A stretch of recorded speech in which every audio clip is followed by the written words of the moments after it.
Kalau kita melihat dalam hadis-hadis Rasulullah SAW yang sahih, Rasulullah berkali-kali pengen menceraikan istrinya. Dan siapa itu? Rasulullah SAW. Ada istri yang sudah diceraikan sama Rasulullah SAW sampai Rasulullah tidak rujuk lagi. Ada juga istri yang diceraikan sama Rasulullah SAW dan beliau rujuk. Bahkan Rasulullah pernah mengilak semua istrinya. Diilak, yaitu ilak itu bersumpah untuk tidak menyentuh istrinya sampai 1 bulan. Dan siapa ini? Keluarga siapa ini? Keluarganya Nabi Muhammad SAW. Sampai dalam sebuah hadis sahih, karena Nabi SAW tolaqa Hafsah, Rasulullah SAW pernah menceraikan Hafsah, putrinya Umar bin Khattab radhiyallahu anhu. Akhirnya ketika menceraikan Hafsah, malaikat Jibril datang kepada Rasulullah, kemudian memerintahkan untuk rujuk kembali kepada Hafsah. Setelah itu malaikat Jibril mengatakan, wahai Muhammad, sesungguhnya ini Hafsah ini sawamah, qawamah, seorang wanita yang taat, wanita yang senantiasa sholat dan puasa. Setelah itu malaikat Jibril mengatakan apa? Hadhihi zaujatuka fid dunya wal akhirah. Ini istri kamu dunia dan hari kiamat. Sabar, pegang erat-erat istri kamu ini. Saya pernah ya cerita ya dalam hadis yang sahih juga, sampai penduduk Madinah gempar karena berita Nabi Muhammad menceraikan semua istrinya. 11 istri atau 9 istri cerai semua sama Rasulullah SAW. Sampai akhirnya para sahabat langsung menuju ke rumahnya Rasulullah, minta izin masuk, nggak dibolehkan. Akhirnya semuanya berkumpul di depan pintunya Rasulullah SAW. Setelah itu Umar bin Khattab lari dengan kencang menuju rumahnya Rasulullah. Pertama Umar diizinkan masuk. Umar ketika masuk melihat Rasulullah duduk, istrinya semuanya dijajar sama Rasulullah, dan Rasulullah kondisinya marah sekali. Setelah itu datang lagi Abu Bakar radhiyallahu anhu, masuk, disuruh diizinkan untuk masuk dalam rumah. Sampai kondisinya tegang rumahnya Rasulullah SAW ini. Setelah itu akhirnya Umar memulai pembicaraan, sampai akhirnya mulai adem lah suasananya. Setelah itu Rasulullah ditanya, ya Rasulullah, ada apa? Ada apa gitu? Ada masalah apa ya Rasulullah? Maka Rasulullah mengatakan, ini istri-istri saya ini meminta kepada saya nafkah yang saya nggak punya. Akhirnya Abu Bakar melihat kepada putrinya, Abu Khattab melihat kepada putrinya, sampai semuanya menangis. Setelah itu istri-istrinya Rasulullah, kemudian mereka bersumpah, ya Rasulullah, setelah ini kita tidak akan minta kepada engkau nafkah yang engkau nggak punya. Setelah itu Rasulullah rujuk kembali. Sidang jamaah yang dirahmati Allah Ta'ala, Nabi Muhammad saja digoncang keluarga beliau, apalagi dengan Aisyah, fitnah dari luar, di mana Aisyah dituduh sebagai wanita pelacur, sampai Rasulullah ingin menceraikan juga Aisyah radhiyallahu anha. Demikian juga Rasulullah SAW juga marah juga dengan beberapa istrinya, sampai ada seorang wanita namanya Saudah binti Zam'ah, istri keduanya Rasulullah setelah Khadijah meninggal dunia, wanita tua. Sampai Saudah ini datang ke Rasulullah bertanya, ya Rasulullah, apakah anda ingin menceraikan saya? Rasulullah mengatakan iya. Setelah itu Saudah mengatakan, ya Rasulullah, biarkan giliran waktu saya berikan kepada Aisyah, yang penting tolong saya jangan diceraikan. Setelah itu akhirnya Saudah masih tetap, tetapi bagian giliran dia dibagikan kepada Aisyah, karena ketika di surga. Sidang jamaah yang dirahmati Allah Ta'ala, intinya bahwa menjaga sebuah keluarga itu tidak mudah. Rasulullah memiliki putri juga namanya Fatimah dengan Ali. Pernah Rasulullah berkunjung kepada rumahnya Ali bin Abi Thalib siang. Ketika masuk di siang hari, Alinya nggak ada. Ditanya sama Rasulullah, wahai Fatimah mengatakan, Rasulullah, tadi barusan saya ribut sama suami saya, sampai suara Ali juga ngangkat suara, sampai akhirnya ngamuk Ali bin Abi Thalib. Akhirnya beliau keluar. Akhirnya ditanya, wahai Fatimah, kemana Ali? Saya nggak tahu ya Rasulullah. Akhirnya Rasulullah keluar, Rasulullah cari Ali, tanya sama sahabat-sahabat, apakah di antara kalian ada yang tahu Ali bin Abi Thalib? Akhirnya mereka mengatakan, ya Rasulullah, ada, saya melihat Ali bin Abi Thalib menuju masjid. Akhirnya datangi masjid, mendapatkan Ali tidur siang hari di masjid, sampai akhirnya badannya itu basah dengan. Setelah itu dibangunkan sama Rasulullah. Rasulullah mengatakan, kum Aba Turab, bangunlah wahai orang-orang yang berdebu. Akhirnya setelah itu Ali bin Abi Thalib bangun. Setelah itu didamaikan sama Rasulullah Shallallahu Alaihi Wasallam. Dirahmatullah Ta'ala, keluarga yang kita bangun bukan berarti keluarga itu akan enak-enak saja. Akan banyak rintangan, akan banyak ujian, akan banyak karang-karang yang siap menghancurkan rumah kita. Terus bagaimana kalau seperti kita menghadapi perjalanan yang sangat melelahkan menjaga keluarga kita? Yang pertama yang harus kita ingat, kita mempertahankan keluarga kita. Yang pertama, perlu antum mindsetkan dalam pikiran antum bahwa pasangan hidup kita adalah karunia terbesar yang Allah berikan kepada kita. Ini perlu tanam dalam mindset kepala kita, bahwasanya istri kita, bahwasanya suami kita karunia terbesar yang Allah berikan kepada kita. Itu kenikmatan Allah yang Allah berikan kepada kita. Jaga kenikmatan Allah ini. Apalagi ketika kita dimudahkan mendapatkan pasangan yang membantu kita untuk akhirat kita. Nah, itu diantara karunia terbesar yang Allah berikan kepada seorang hamba. Ketika Allah memberikan kepada seorang hamba, seorang wanita, tu'inu ala amri akhiratihi. Rasulullah mengatakan, seorang wanita yang bisa membantu akhirat seseorang.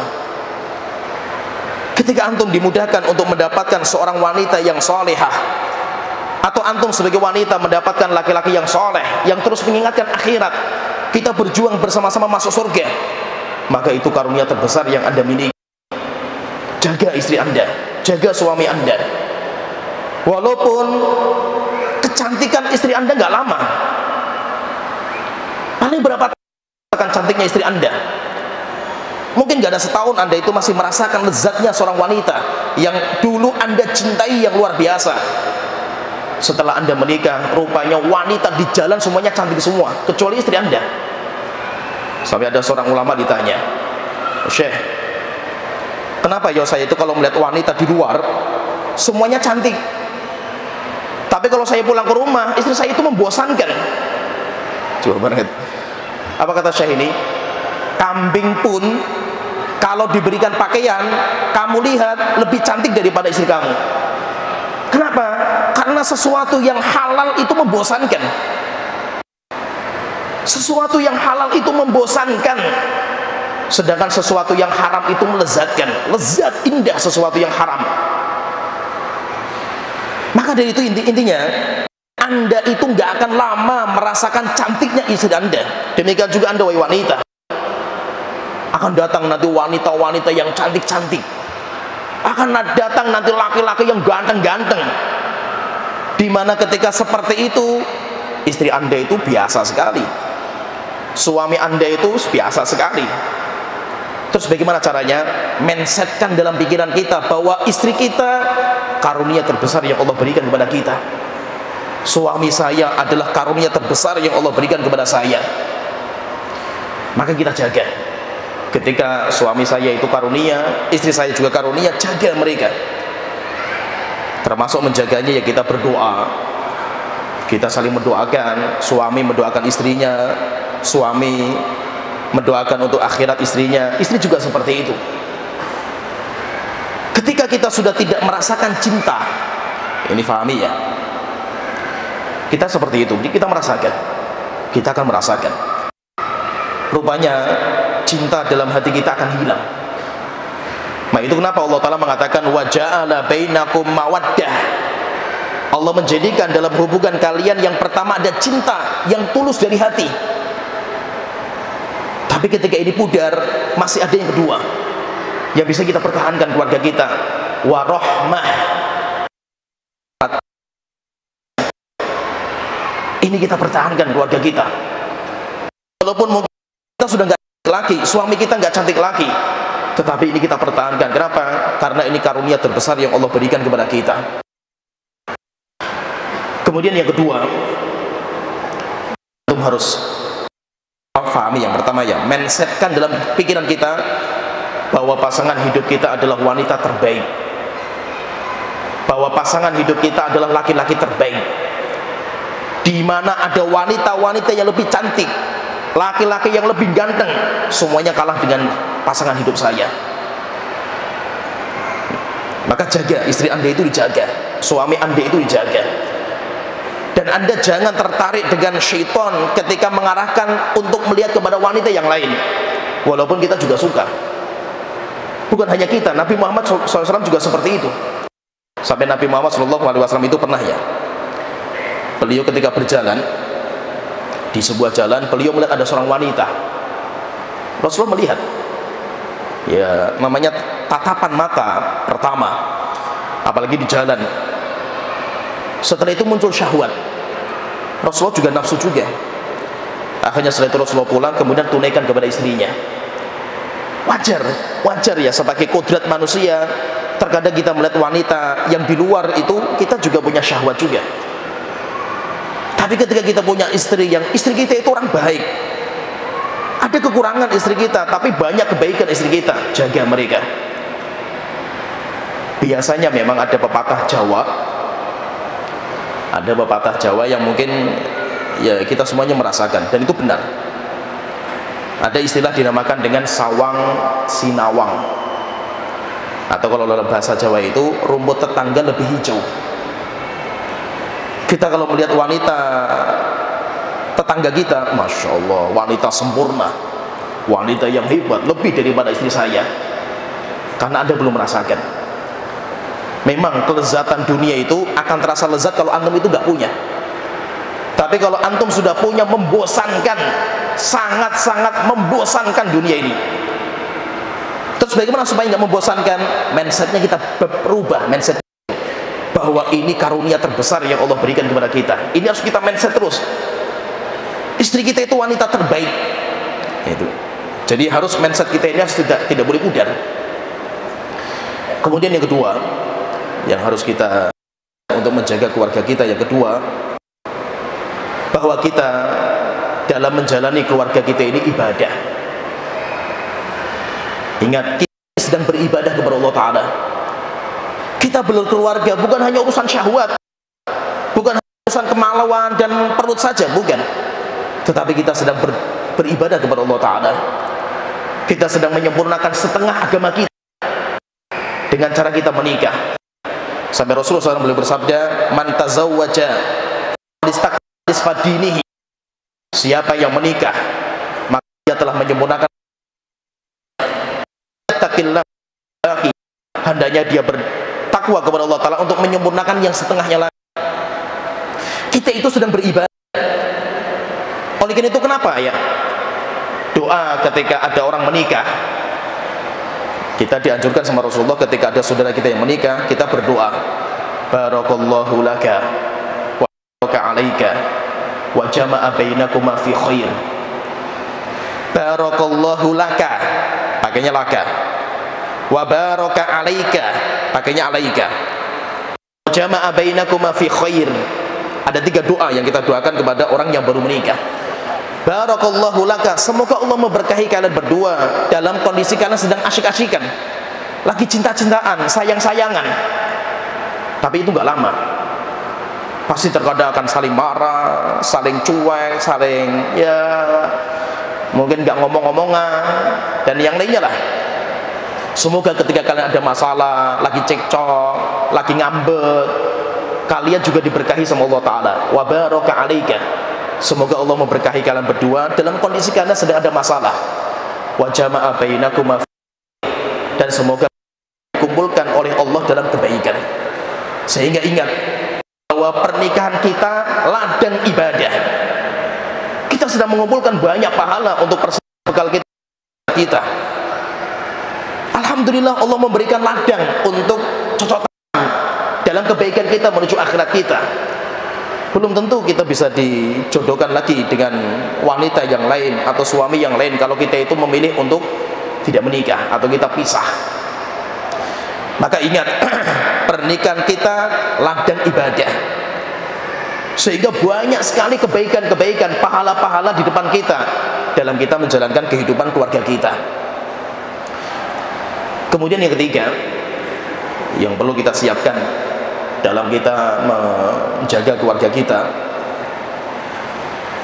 harus kita bangun misi keluarga. Antum sama istri duduk rapat, kita membangun visi misi. Mau dibawa kemana ini keluarga kita ini? Cita-cita besar dalam keluarga Anda itu apa? Dari visi yang Anda miliki, nanti semua perjalanan akan menjadi misi kehidupan. Visi dan misi kehidupan dalam berkeluarga.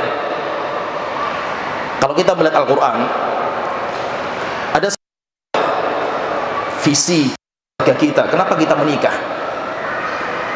Kenapa kita itu menikah? Karena kita pengen masuk surga, kumpul dengan orang-orang yang kita cintai. Sehingga suami dan istri harus punya kesepakatan bahwa kita harus menjaga keluarga ini sampai kita nanti masuk surga bersama-sama. Tidak boleh berpisah. Kita bawa ke surga. Jika kita bisa masuk surga dengan keluarga yang kita cintai, disitulah finish perjalanan kita. Sebelum kita bisa membawa istri kita, anak kita, orang tua kita masuk surga bersama, jangan kita menganggap kita sudah berhasil. Kita masih banyak PR yang belum kita jalankan.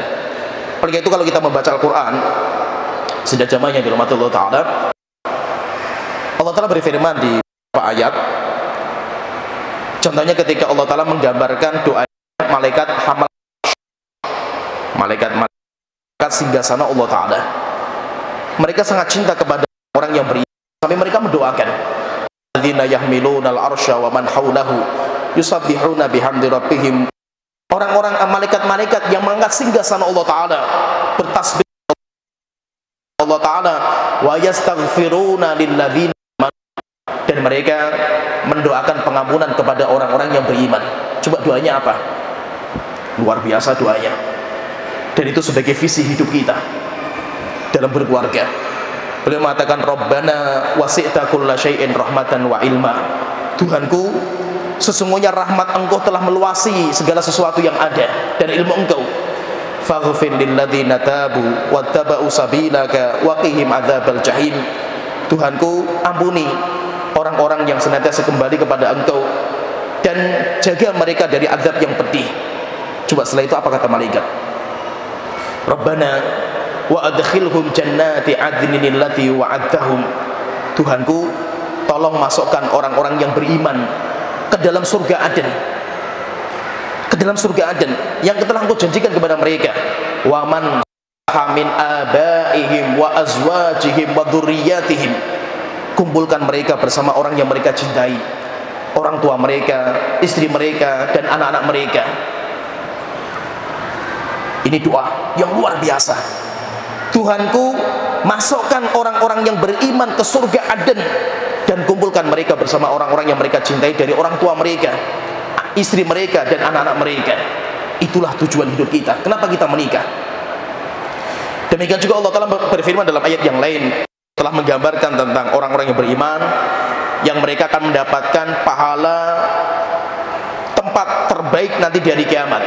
Apa tempat yang terbaik? Allah Ta'ala mengatakan jannat adnin yadkhulunaha wa man salaha min abaihim wa azwajihim wa dzurriyyatihim. Surga Aden, di mana orang-orang yang beriman akan masuk ke dalamnya, dan mereka akan dikumpulkan bersama orang tua mereka, istri mereka, anak mereka. Wal malaikatu yadkhuluna alaihim min kulli bab, dan malaikat akan datang ke rumah-rumah mereka, dan mereka akan mengetuk pintu rumah, membuka pintu rumah, kemudian mengatakan salamun alaikum bima sabartum. Semoga keselamatan tercurah. Ini juga kata malaikat, kata Allah Ta'ala, ini balasan terhadap kesabaran kalian. Dengan sabar kita jaga keluarga ini, nanti kita akan masuk surga bersama-sama.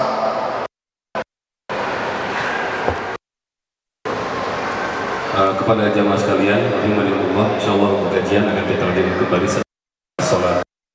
Saat ini kita akan bersiap mendengarkan suara azan. Assalamualaikum.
Kaum muslimin dan muslimat rahimani wa rahimakumullah.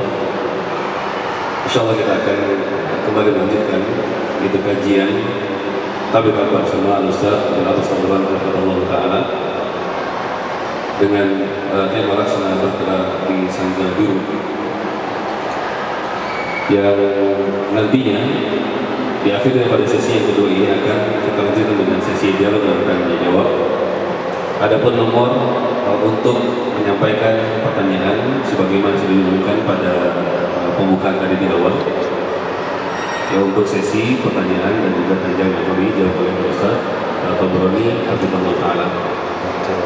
Sebelum kita lanjutkan, kami berharap kepada jamaah yang membawa anak-anak diharapkan untuk dapat mendampingi anaknya masing-masing agar kita bisa menjaga ketenangan dan juga kelancaran kegiatan tabligh akbar pada malam hari ini. Kami ulangi sekali lagi, bagi jamaah yang membawa anak-anak diharapkan bisa mendampingi dan menemani anaknya, ya, agar bisa menjaga ketenangan dan kelancaran ke kajian kita pada malam hari ini.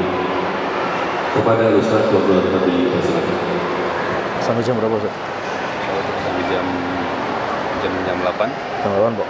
Tadi jawab. Bismillahirrahmanirrahim. Alhamdulillah wassalatu wassalamu ala Rasulillah, amma ba'du. Kita melanjutkan kembali berkaitan dengan bagaimana kita menjaga keluarga kita dari semua ujian, baik ujian dari intern keluarga kita atau dari luar. Telah kita sebutkan 3 perkara. Yang pertama, kita harus membangun mindset bahwa istri kita adalah karunia terbesar yang Allah berikan kepada kita, bahwa suami kita adalah kenikmatan yang paling mulia yang Allah karuniakan kepada kita. Kemudian yang kedua, kita harus meyakini bahwa kita dalam membangun keluarga, kita sedang beribadah kepada Allah Ta'ala, di mana kita menikah bukan karena syahwat semata, tetapi kita ingin mendapatkan banyak pahala dalam pernikahan kita. Yang ketiga, kita harus membangun misi keluarga, di mana kita punya cita-cita besar dalam kita menikah, yaitu kita bisa berkumpul di surga Allah Ta'ala. Bukan hanya kita berkumpul di dunia, tetapi kita bisa berkumpul di surga bersama orang yang kita cintai. Sehingga semua ujian, semua halangan, rintangan harus kita selesaikan. Kita tidak bisa lari dari ujian, tapi harus kita hadapi. Setiap ada masalah, selesaikan. Kita tidak boleh lari dari masalah yang ada. Kita selesaikan sampai kita bisa masuk surga. Dan subhanallah, ya, setingkat Nabi Ibrahim alaihissalam, di mana beliau adalah manusia mulia sampai dijuluki sebagai julukan Abul Anbiya. Tapi ketika beliau tidak bisa membawa ayahnya masuk surga, Nabi Ibrahim menangis. Beliau menangis karena tidak bisa membawa ayahnya ke surga. Sehingga ketika kita belum bisa membawa keluarga kita masuk surga, berarti misi kita belum berhasil. Maka jadikan keluarga kita sebagai tempat kita berkumpul nanti di surga Allah Ta'ala. Dan itu perlu kerjasama, rangkulan tangan. Sampai Allah tersebutkan dalam surat Az-Zumar, wasiqal ladzina taqaw rabbahum ilal jannati zumarah. Akan kami giring orang-orang yang bertakwa kepada Tuhan mereka untuk menuju surga zumarah, rombongan-rombongan. Subhanallah, kita masuk surga nggak sendirian, tapi kita masuk surga bersama orang yang kita cintai dengan rangkulan tangan. Sampai Rasulullah mengatakan mutamasikun, orang yang masuk surga itu berangkulan tangan mereka. La yadkhulu awwaluhum illa yadkhulu akhiruhum hatta yadkhulu akhiruhum. Tidaklah yang rombongan paling depan masuk kecuali yang belakang juga masuk bareng. Sehingga kita tidak sendirian masuk surga, kita akan bawa keluarga kita untuk masuk ke dalam surga. Kemudian yang keempat, bagaimana kita menjaga keluarga kita? Yang keempat, kita jaga hak dan kewajiban masing-masing. Suami punya kewajiban dan suami juga punya hak. Demikian juga istri punya kewajiban dan istri juga punya hak. Sebagaimana Allah Ta'ala berfirman, walahunna mithlul ladzi 'alaihinna bil ma'ruf. Istri kalian punya hak yang wajib kalian tunaikan. Demikian juga suami juga punya hak yang wajib ditunaikan oleh istrinya. Selama kita itu tahu saya itu posisinya sebagai keluarga itu sebagai apa? Oh, saya itu sebagai suami, suami sebagai kepala keluarga. Saya harus tahu tanggung jawab saya itu apa. Demikian juga sebagai seorang istri, dia harus tahu apa jabatan dia dalam keluarga. Dia adalah wakil dari kepala sekolah. Kalau seandainya kita sudah tahu tugas kita masing-masing, kita punya hak masing-masing, ingat, namanya hak akan dibayarkan setelah kewajiban kita tunaikan. Namanya kita kerja dulu dapat gaji kita. Bukan dapat gaji dulu baru kita itu bekerja. Jangan ketika berbicara tentang hak kita menuntut sempurna hak kita. Tetapi kalau berkaitan masalah kewajiban, malas-malasan kita menjalankan.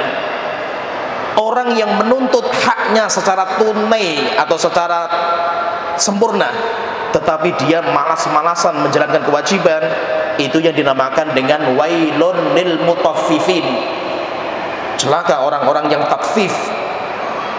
Tatfif bukan hanya jual beli, termasuk pernikahan. Orang ketika menjalankan kewajiban malas-malasan, tetapi ketika menuntut haknya luar biasa. Ini termasuk orang-orang yang tatfif, wailun lil mutaffifin. Maka ingat, Anda wahai suami, Anda punya kewajiban. Anda juga punya hak. Demikian juga sebagai seorang wanita, Anda punya kewajiban, jalankan kewajiban Anda. Dan nanti Anda juga punya hak. Kewajiban dan hak, kalau kita jalankan secara sempurna, maka itu akan memudahkan kita masuk surga. Ada sebuah cerita, Salman Al-Farisi radhiyallahu anhu ketika disaudarakan oleh Abu Darda. Suatu ketika Salman Al-Farisi masuk ke atau ziarah atau berkunjung ke rumahnya saudaranya, yaitu ke rumahnya Abu Darda. Ketika membuka pintu, ngetuk pintu, yang membuka pintu istrinya. Dilihat sama Salman, kenapa kok pakaiannya seperti ini? Ditanya, wahai istrinya Abu Darda, kenapa Anda pakainya seperti ini? Kenapa nggak pakai yang bagus? Pakaian dapur seperti ini dipakai kan? Akhirnya dia mengatakan, suami saya nggak peduli dengan dunia. Akhirnya Salman faham, oh karakter suaminya seperti itu. Akhirnya ditunggu suaminya. Setelah itu tiba-tiba Abu Darda pulang. Setelah pulang dimasakkan, setelah itu didangkan. Kata Abu Darda, wahai saudaraku, makanlah, tapi maaf saya sedang puasa. Maka Salman mengatakan, enggak, kamu batalkan puasa kamu, makan bersama saya. Akhirnya terpaksa dibatalkan. Setelah itu makan sama Salman. Ketika malam hari, awal malam sudah mau sholat malam, ditarik sama Salman, tidur. Waktunya untuk tidur, bukan untuk ibadah. Di tengah malam mau bangun lagi, Abu Darda tarik lagi, tidur. Waktunya untuk istirahat, bukan untuk ibadah. Sepertiga malam yang akhir baru dibangunkan, wahai Abu Darda, ayo kita sholat. Selesai sholat, setelah itu Salman mengatakan sebuah nasihat kepada Abu Darda. Wahai saudaraku, inna li nafsika 'alaika haqqan. Jiwa kamu punya hak yang wajib kamu tunaikan. Istirahat, pakai pakaian yang baik. Wa inna li zaujika 'alaika haqqan. Istri kamu juga punya hak yang wajib kamu tunaikan. Wa inna li dhaifika 'alaika haqqan. Tamu kamu juga punya hak yang wajib kamu tunaikan. Fa'ati kulladzi haqqin haqqah. Tunaikan setiap orang yang punya hak mereka masing-masing. Akhirnya Abu Darda nggak terima dengan nasihat ini. Subuhnya langsung ke masjid, ketemu dengan Rasulullah, cerita kepada Rasulullah, ya Rasulullah, Salman mengatakan seperti ini. Maka Rasulullah mengatakan, sodaqah Salman, benar sekali ucapan Salman bahwa kita wajib menunaikan haknya manusia, termasuk hak kepada istri, termasuk kepada suami. Maka bicara pernikahan, fahami ini. Bicara masalah pernikahan, bicara tentang hak dan kewajiban. Dan ingat, ini kalau pembahasan fikih ya, walaupun memang rumit kalau kita masuk masalah fikih rumit, tapi saya ingatkan sedikitlah maklumat masalah fikih. Akad itu adalah akad muawadhah ghairu mahdhah. Ini ingat bahasanya nggak apa-apa lah, sedikit mumet sedikit nggak apa-apa. Jadi akad nikah itu akadnya apa? Antum akad nikah, qabiltu nikahaha wa tazwijaha bil mahril madhkur. Akadnya itu namanya apa? Dinamakan dengan akad muawadhah ghairu mahdhah. Muawadhah itu kayak akad jual beli. Anda bayar, Anda dapat barang. Itu namanya muawadhah. Ghairu mahdhah tidak murni. Kayak jual beli. Kenapa? Karena kalau akad yang jual beli murni, ya kayak jual beli mahdhah yang muawadhah yang mahdhah, jika barang yang dijadikan sebagai alat transaksi rusak, maka akadnya rusak. Contohnya antum jual beli uang, bayar, tapi yang dibeli bangkai najis, jual belinya batal. Tapi kalau akad nikah, jika barang yang dijadikan sebagai alat transaksi, yaitu mahar, rusak, maka akad nikahnya tetap sah.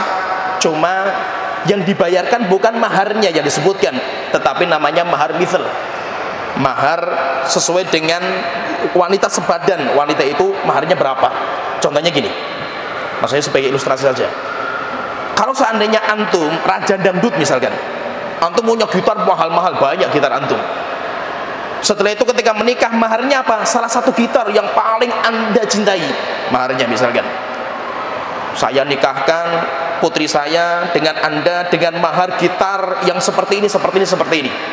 Apa akad nikahnya? Sah. Walaupun gitar hukumnya haram.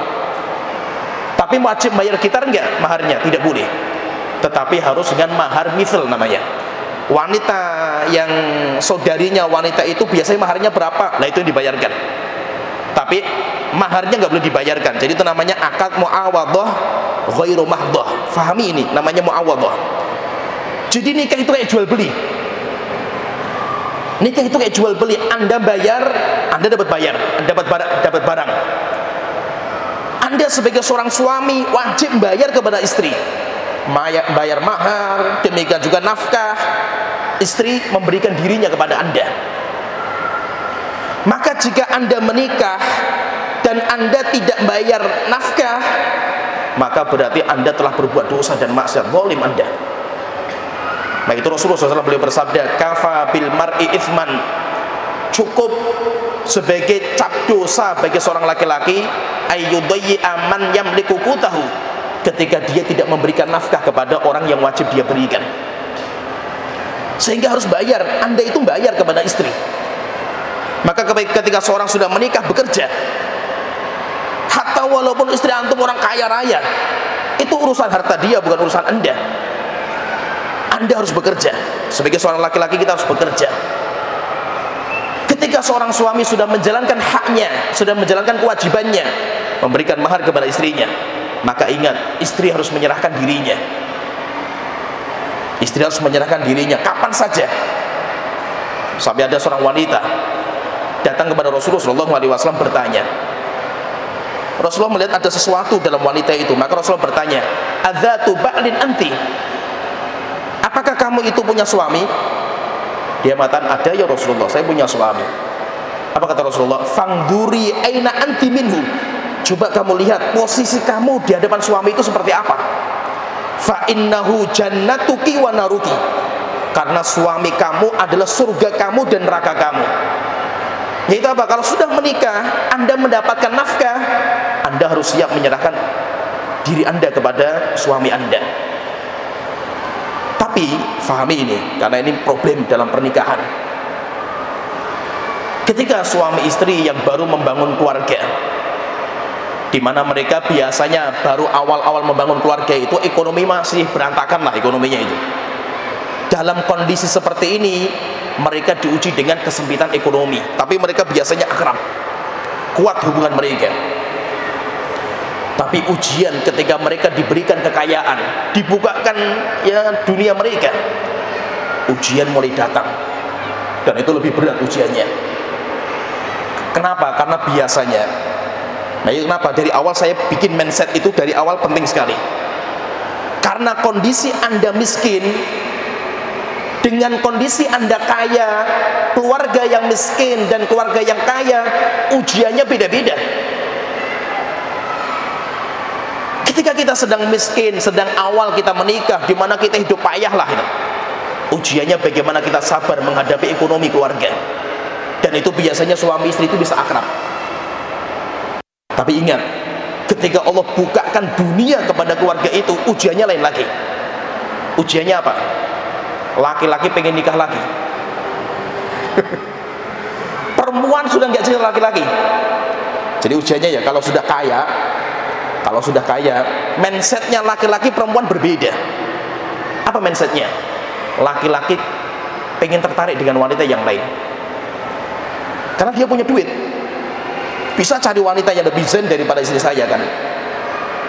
Sedangkan wanita kalau sudah lihat duit nggak nafsu dengan laki-laki. Sehingga membangun mindset kalau sudah kaya ini susah sekali menggabungkan. Fahami ya? Jadi ujian laki-laki dan perempuan itu berbeda. Laki-laki ujian terbesar bagi dia adalah wanita, sedangkan wanita ujian terbesar bagi dia adalah harta. Jadi kalau antum melihat perempuan langsung matanya melotot, demikian juga istri antum kalau lihat duit, sama persis plek. Wanita kalau sudah lihat duit, matanya bukan hijau lagi, matanya merah tua matanya ini.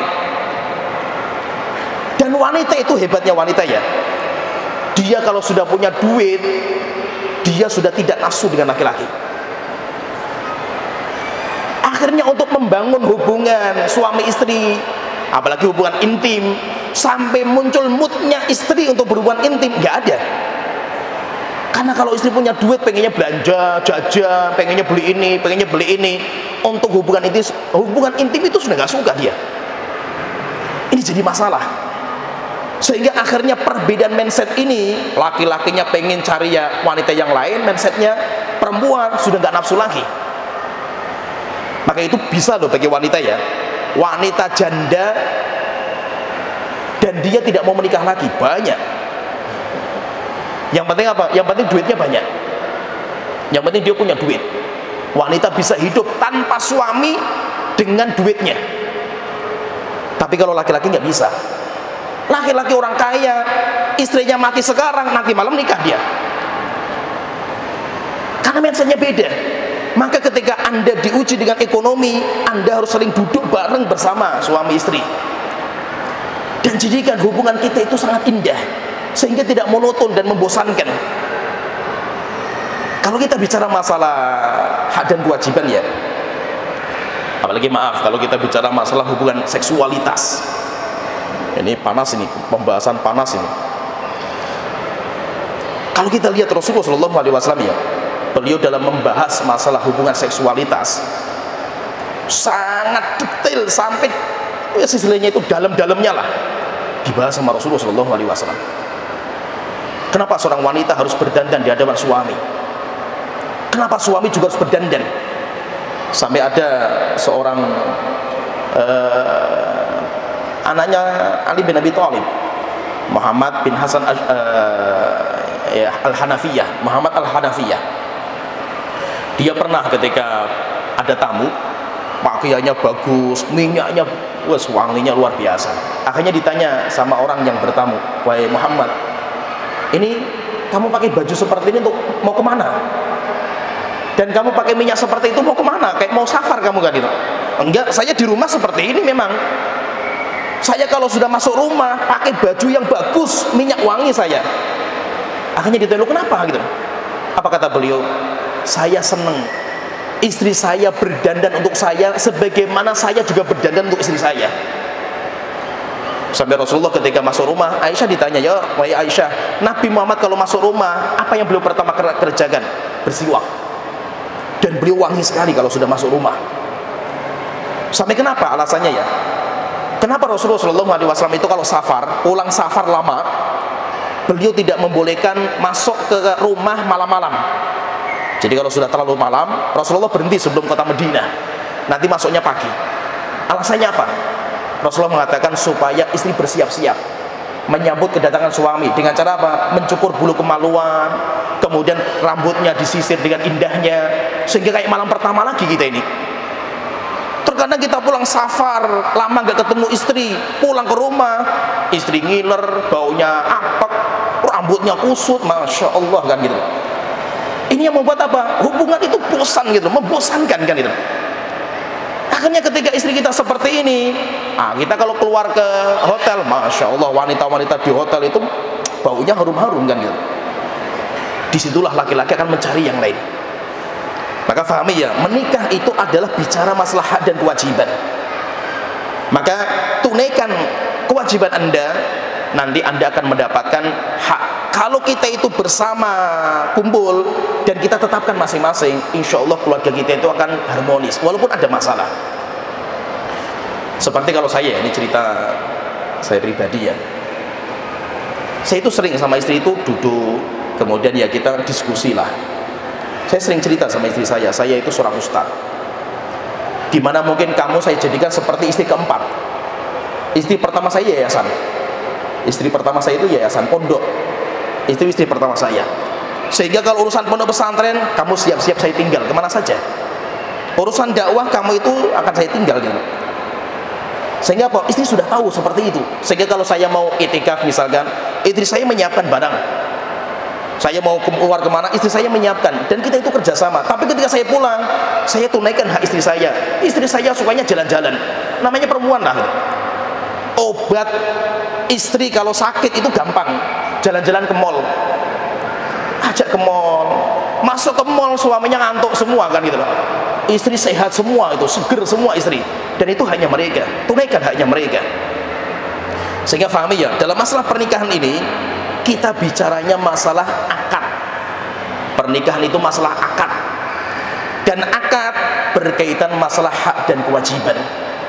Tunaikan kewajiban Anda, maka nanti Anda akan mendapatkan hak Anda. Kalau suami istri itu serasi menjalankan hak dan kewajiban masing-masing, insya Allah keluarga kita itu akan harmonis. Kemudian yang kelima, yang terakhir dalam kita menjaga keluarga kita, yang terakhir, wa ashiruhunna bil ma'ruf. Muamalah kepada suami atau kepada istri dengan muamalah yang baik. Jaga penampilan, jaga muamalah. Tutur kata diatur yang baik, sikap, jangan sampai kita itu menyakiti hati mereka.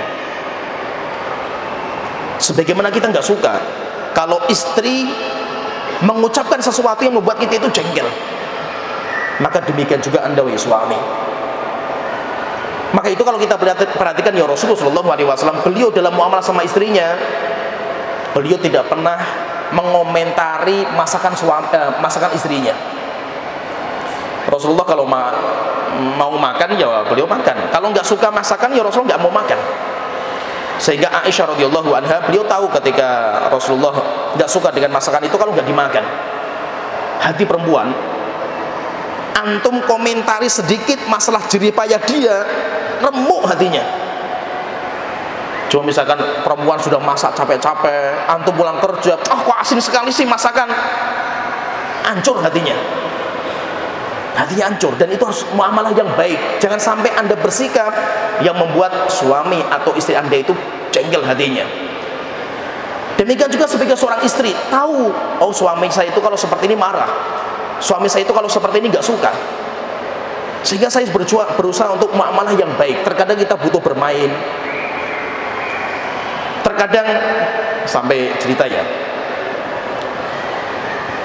tapi ini sudah menjurus masalah yang ya nggak apa-apa lah, nggak apa-apa, karena ini hadis. Ada seorang sahabat Ansor menikah dengan orang Mekah. Orang Mekah biasanya gaya berhubungan intim itu gayanya macam-macam. Sedangkan orang Medina pemalu, masa itu kalau masalah hubungan seperti itu nggak suka yang macam-macam. Nah, ketika menikah, suaminya pengen gaya ini, istrinya nggak mau. Ribut setelah itu. Sampai akhirnya terjadi keributan. Suami ini ribut kan gitu, gara-gara masalah itu loh, masalah hubungan intim. Sampai akhirnya mereka mengadu kepada Rasulullah SAW. Akhirnya diturunkan, nisaukum harthul lakum fa'tu harthakum anna syi'tum. Istri kalian adalah ladang kalian, datangi istri kalian sesuai dengan apa yang kalian kehendaki. Rasulullah mengatakan kecuali ketika haid dan kecuali lewat dubur. Maksudnya kenapa seperti ini? Supaya muamalah kita itu dengan cara baik. Jadi kita itu harus kita jaga, hubungan kita itu harus kita jaga, penampilan kita, ucapan kita. Demikian juga terkadang ya, kita sebagai seorang suami, kita itu terkadang harus belajar bahasa-bahasa gombal. Walaupun terkadang itu ya Allah gitu, kita itu bukan orang yang playboy gitu loh. Beda sama orang-orang playboy itu kan ngomong kan gombal-gombal saja gitu loh. Kita kan terkadang laki-laki nggak seperti itu, kaku kita ini, yaitu kita itu dingin kan gitu. Tapi terkadang perempuan itu perlu digombali. Masya Allah, kamu itu cantik sekali, dandanannya kayak mak lampir gitu. Mak lampirnya itu Masya Allah, ngamuk nanti istri kita seperti itu. Bilangnya mak lampir, orang ajar kan gitu. Jadi bahasa-bahasa yang indah gitu. Tapi terkadang ya namanya laki-laki itu ya, untuk mengatakan sayangku, cintaku itu ya Allah beratnya gitu. Karena kita laki-laki, mosok ngomong kayak gini kan itu. Nah terkadang kita harus belajar seperti itu. Buka Google lah, buka Google bahasa-bahasa gombal itu seperti apa sih kan itu. Karena terkadang istri itu butuh seperti itu, istri itu butuh digombali.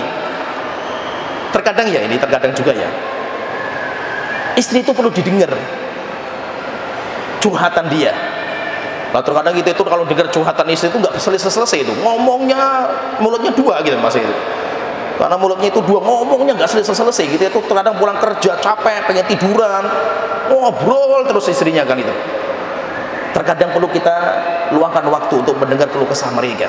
Nabi Muhammad kalau mau tidur, beliau itu mesti ngobrol dengan istrinya, mesti diluangkan waktu untuk ngobrol, dengarkan keluh kesah dia, dan istri itu pengen seperti itu. Kemudian juga ya ini, ya mungkin terakhir ya, terkadang istri itu butuh pelampiasan tempat marah. Jadi antum harus menampung kemarahan mereka gitu. Istri itu marah bukan berarti nggak sayang sama antum. Istri itu kalau marah antum diem saja, wah suami sejati kan ini. Karena dia itu pengen melampiaskan kemarahan, menunjukkan anda itu cinta atau tidak gitu. Pernah ya, ini cerita saya sendiri ya. Saya pun baru tahu ketika ya muamalah seperti itu kan itu. Saya pulang kerja, ya pulang dakwah lah, namanya capek gitu ya terkadang. Wah istri pulang kerja ngegas masalah anak-anak itu. Oh anak ini, oh langsung saya pulang dimarahi gitu. Jengkel sekali saya kan gitu. Saya sudah diam, ngomong terus nggak selesai kan gitu. Wah, akhirnya saya jawab kan gitu loh. Ya namanya kita jengkel juga, emosi kan itu. Saya marah juga waktu itu. Kamu nggak tahu saya juga capek ini gini. Oh setengkar lah setelah itu. Akhirnya setelah lama kita baik-baikan, setelah itu saya tanya kan, kamu itu ngapain kok saya pulang ngarah-ngarah kan gitu. Apa kata istri saya itu? Saya itu cuma pengen meluapkan saja emosi. Kamu itu jadi pendengar sejati saja. Kamu jangan jawab gitu. Saya itu seneng kalau kamu itu diem kalau saya marahi kan itu. Oh ya oke, siap. Akhirnya kalau kita pulang istri ngamuk, oh mantap ya. Sampai akhirnya istri itu terkadang bosen. kamu itu kalau dimarahi diam saja itu. Nah katanya suruh diam kalau kamu marah, ya saya diam, saya marah tinggal tidur itu. Pandang saja, masya Allah, asik. Saya itu senang dengan suara kamu ketika marah kan gitu. Akhirnya apa, kita semakin belajar tentang karakter wanita itu seperti apa gitu. Demikian juga apa, seorang istri fahami bahwasanya laki-laki itu punya batasan di mana dia akan marah dengan batasan itu. Termasuk misalkan ya, seorang suami itu terkadang jengkelnya dia itu kalau dibentak. Termasuk saya paling nggak suka dibentak saya itu. Nah istri tahu kalau dia membentak saya sudah kelihatan wajah marah itu, istri saya langsung paham. Kenapa? Karena saya nggak bisa dibentak saya ini. Saya dari kecil bapak ibu saya saja nggak pernah bentak gitu. Kamu siapa bentak-bentak saya kan gitu. Nah, itu sudah saya dudukkan dulu kayak gitu. Kamu macam-macam sama saya, bentak-bentak saya kan gitu. Marah-marah saja, tapi jangan bentak-bentak kan gitu. Jadi maksudnya didudukkan. Maka itu intinya apa? Yang kelima itu muasyarah bil ma'ruf. Lalu kita jaga hubungan kita bermuamalah dengan suami istri itu dengan cara yang ma'ruf, dengan cara yang baik. Mau tutur kata kita, sampai ini cerita nyata. Ini ceritanya nggak selesai ini. Ada ceritanya. Ada seorang suami istri, intinya minta ke saya untuk menyelesaikan urusan keluarga mereka. Intinya ribut, suami istri ribut, sampai ada surat kesepakatan hitam di atas putih, suruh tanda tangan gitu. Lah saya akhirnya suruh datang ke rumahnya untuk menyaksikan kesepakatan. Ya saya datanglah, tak dudukan suami istri itu. Akhirnya saya pengen dengar ada masalah apa gitu. Oh istrinya ngegas langsung gitu, suami saya itu ini. Oke, saya tanya suaminya, kalau kamu gimana gitu. Oh ngegas juga kan itu. Akhirnya saya dudukkan. Dalam berhubungan itu, kalau bisa suami itu sering duduk, sering kumpul, sering diskusi. Jangan sampai keinginan istri itu disimpan. Sampaikan kepada suami gitu. Saya itu karakternya seperti ini gitu. Saya nggak suka dengan seperti ini. Suami juga sampaikan. Akhirnya setelah itu tak suruh baca, coba bacakan kesepakatannya itu. Saya pun sampai tertawa lihat kesepakatannya itu. Poin-poin kesepakatannya itu, pertama, harus ada liburan keluarga. Sepekan sekali jalan-jalan pokoknya itu. Oke, yang kedua, tidak boleh kritisi istri ketika masak. Oke. Terus yang terakhir yang buat saya itu kaget juga itu, uang jajan kurang. Akhirnya tak dudukkan waktu itu, Afan, saya pengen ya ini jujur-jujuran saja lah, antum gajinya berapa gitu. Ustaz, saya gaji sudah banyak Ustaz, saya gaji 5 juta lebih gitu loh. Akhirnya saya dudukkan, kok bisa kurang gimana gitu loh. Wah, ditulis semua sama istrinya gitu, untuk biaya air, biaya listrik, biaya ini, saya juga butuh untuk make up gitu. Macam-macam lah. Akhirnya terakhir saya dudukkan semua, udah kami sudah puas, istri sudah menyampaikan, suami sudah menyampaikan, dan ini kesepakatan bagus. Saya lihat kesepakatan seperti ini bagus. Gimana? Yang penting kalian semuanya sudah selesai, ayo kita sekarang baik-baikan lagi. Ya wis, setelah itu tanda tangan. Saya juga suruh tanda tangan, ya tanda tangan kan itu. Tapi maksudnya apa? Perlu kejujuran, perlu diskusi, perlu ngobrol. Antum jangan menyimpan sesuatu dalam muamalah bersama suami istri, sampaikan.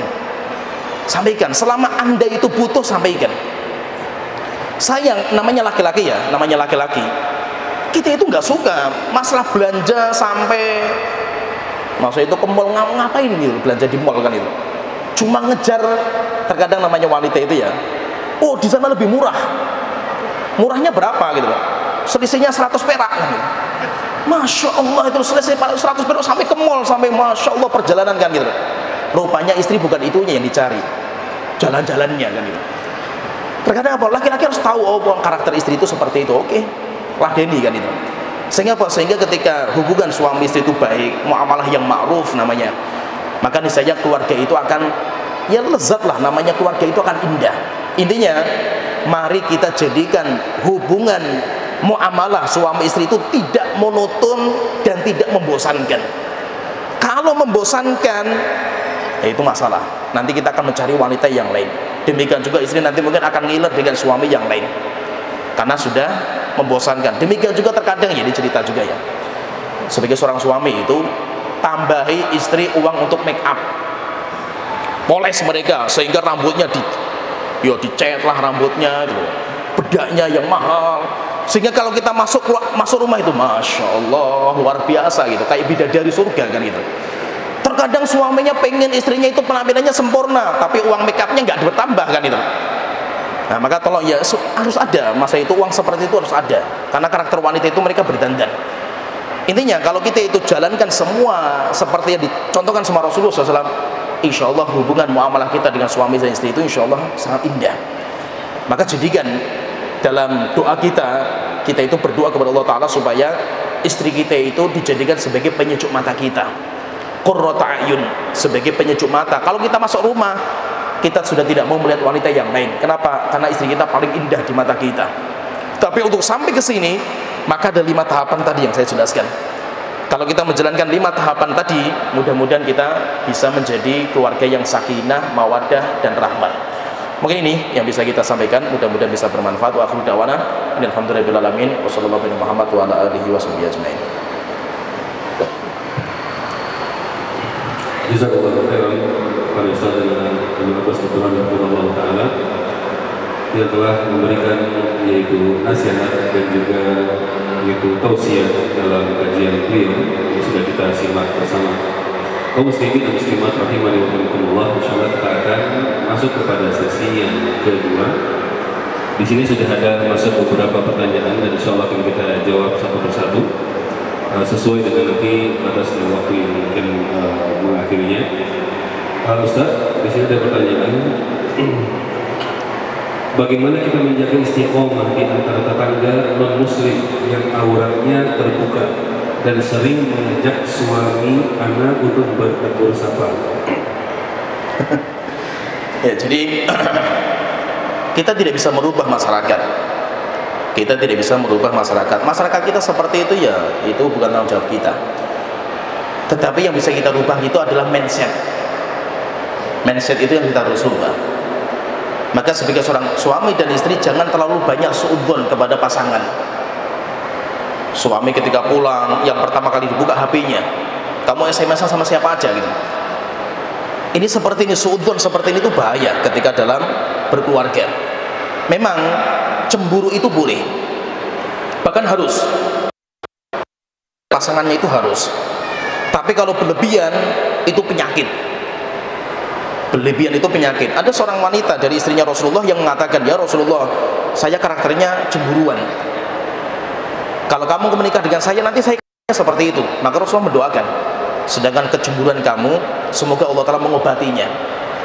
Menunjukkan apa? Kecemburuan yang kebelabasan sampai suudzon terus sama pasangannya, itu termasuk penyakit. Sehingga harus diobati. Bukan berarti nggak boleh cemburu. Cemburu itu harus. Tapi kalau berlebihan, setiap ada suami atau istri yang suami misalkan kerja ketemu dengan perempuan atau yang lainnya, setelah itu istrinya marah, ini terlalu berlebihan. Apalagi kalau kita melihat suami kita itu orang baik. Tetapi bukan berarti kita remehkan masalah hubungan seperti ini, kita remehkan. Harus kita jaga, apalagi sebagai seorang laki-laki. Makanya itu saya sering ngomong ya, ini ucapan saya tadi. Bagi seorang laki-laki, hendaknya dia itu sering berdoa seperti doa yang dianjurkan oleh Rasulullah ketika, yang diterapkan sama Rasulullah ketika ada orang yang pengen minta zina. Ada seorang pemuda datang ke Rasulullah, matanya, ya Rasulullah, idzan li bizina, izinkan saya untuk berzina ya Rasulullah. Maka Rasulullah akhirnya dipegang dadanya anak itu. Setelah itu Rasulullah mendoakan, Allahumma gfir dzambahu wa tahhir qalbahu wa hasin farjahu. Tuhanku, tolong ampuni dosa orang ini, tolong bersihkan hati orang ini, dan tolong jaga kemaluan orang ini. Maka kita sebagai laki-laki, butuh doa ini. Kenapa? Karena kita itu akan melihat wanita yang lain itu lebih cantik daripada istri kita. Maka sebagai seorang suami itu harus seperti itu. Jangan sampai kita tergoda dengan wanita yang haram. Karena semakin kita mendekat kepada api, akan kebakar. Api itu akan membakar yang di dekatnya. Maka kita jangan mendekati api. Dan ngeri, apalagi kalau orang sudah terkenal, orang sudah kaya, orang sudah punya jabatan, orang sudah punya jamaah. Wanita-wanita yang akan menjadi fitnah bagi kita itu dahsyat, nggak main-main. apalagi sebagai seorang ustadz. Sebagai seorang ustadz nggak mudah.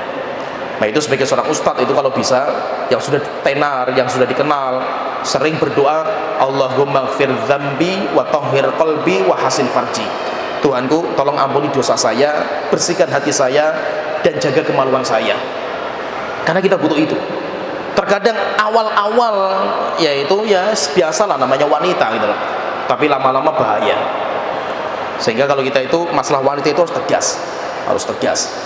Bukan berarti kita itu membiarkan istri kita seudon sama kita, tidak. Tapi bukan berarti kita juga meremehkan masalah hubungan kita dengan orang yang ya selain mahram kita gitu. Saya ada cerita saya sendiri ya. Saya itu pernah naik motor, boncengi istri, papasan dengan seorang ahwat jamaah saya pun nggak tahu karena saya nggak pernah tahu lah wanita jamaah saya itu cadaran gitu, bawa anak-anak juga gitu. Wanita ini kodollah, saya pun kaget juga itu, nyapa saya, Ustadz, dan nggak nyapa istri saya gitu. Jadi istri saya nggak disapa sama wanita itu, saya disapa, saya pun nggak tahu saya kan. Saya juga nggak melihat kan gitu loh. Saya naik motor ada Ustadz gitu. Akhirnya saya lihat istri saya yang di belakang nggak disapa gitu loh. Pulang-pulang ngamuk istri saya itu. Sampai berhari-hari nggak mau ngomong sama saya, kurang aduh gitu. Saya bilang, lah kan saya nggak tahu kan gitu loh. Siapa perempuan itu, tak cari pokoknya perempuan itu kan itu kan. Yang namanya wanita kan gitu. Maksudnya kalau bisa memang ya kita sebagai seorang, hatta muka kita seperti inilah gitu. Namanya kita kalau sudah dikenal, apalagi kita punya jabatan, kita punya mungkin harta, banyak sekali godaan-godaan itu banyak. Dan wanita nanti istri kita akan benci seperti itu. Sehingga kalau bagi saya ya, seorang laki-laki, apalagi kalau dia sudah punya dunia, harus sering berdoa dengan doa tadi. Sedangkan seorang wanita, ya mungkin doanya nggak seperti itu, doanya mungkin beda sesuai dengan fitnah harta bagi mereka. Intinya maksudnya itu jangan terlalu suudzon kepada suami kita, jangan terlalu suudzon. Kalau bisa dudukkan, ngomong, saya nggak suka kalau kamu seperti itu dengan tetangga. Ya alhamdulillah, jazakallah khair atas nasihatnya kan. Enak kalau suami itu saling menasihati, enak, saling menasihati. Ngomong kalau nggak suka itu ngomong gitu dengan cara yang baik, jangan ngambek-ngambek kan gitu, ngomong saja gitu. Itu lebih baik daripada emosi. Wallahu a'lam. Jazakallahu khairan Ustaz. Saya pertanyaan berikutnya, saya adalah seorang suami, ingin bertanya, mana yang harus saya dahulukan, ibu saya atau istri saya? Ibu minta saya untuk tinggal bersamanya, sedangkan istri minta untuk tinggal secara terpisah dari ibu saya. Posisi saat ini di rumah ibu saya ada ayah dan adik saya. Karena saya harus menghormati ibu saya tanpa menyakiti istri. Saya hormati ibu tanpa mengabaikan istri. Dan ibu adalah kunci surga saya, namun istri adalah tanggung jawab saya. Ya, jadi berkaitan masalah tempat tinggal. Tempat tinggal itu termasuk nafkah wajibah.